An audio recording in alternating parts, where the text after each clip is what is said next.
Chapter 18. After these things Paul departed from Athens and came to Corinth, and found a certain Jew named Aquila, born in Pontus, lately come from Italy, with his wife Priscilla, because that Claudius had commanded all Jews to depart from Rome, and came unto them.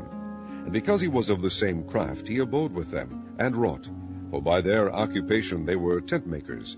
And he reasoned in the synagogue every Sabbath, and persuaded the Jews and the Greeks.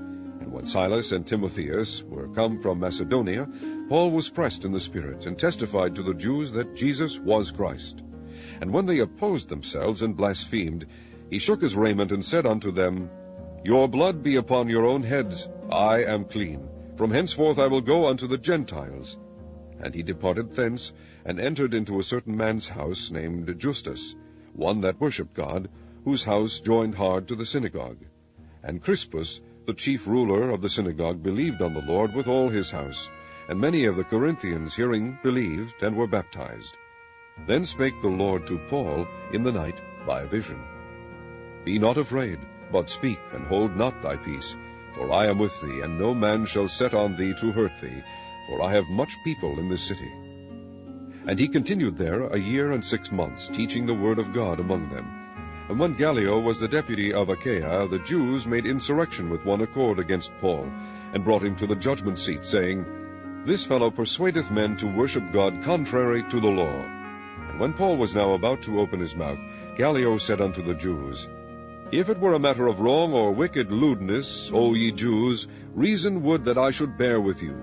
But if it be a question of words and names, and of your law, look ye to it, for I will be no judge of such matters. And he drave them from the judgment seat. Then all the Greeks took Sosthenes, the chief ruler of the synagogue, and beat him before the judgment seat. And Gallio cared for none of those things.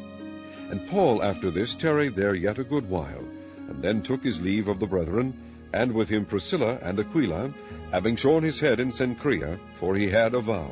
And he came to Ephesus, and left them there. But he himself entered into the synagogue, and reasoned with the Jews.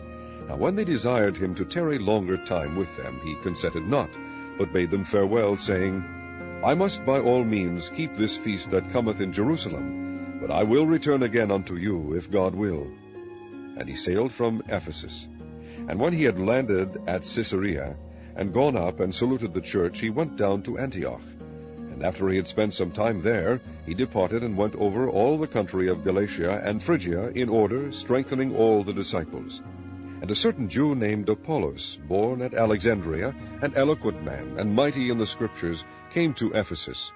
This man was instructed in the way of the Lord, and being fervent in the Spirit, he spake and taught diligently the things of the Lord, knowing only the baptism of John. And he began to speak boldly in the synagogue, whom when Aquila and Priscilla had heard, they took him unto them, and expounded unto him the way of God more perfectly. And when he was disposed to pass into Achaia, the brethren wrote, exhorting the disciples to receive him, who, when he was come, helped them much which had believed through grace.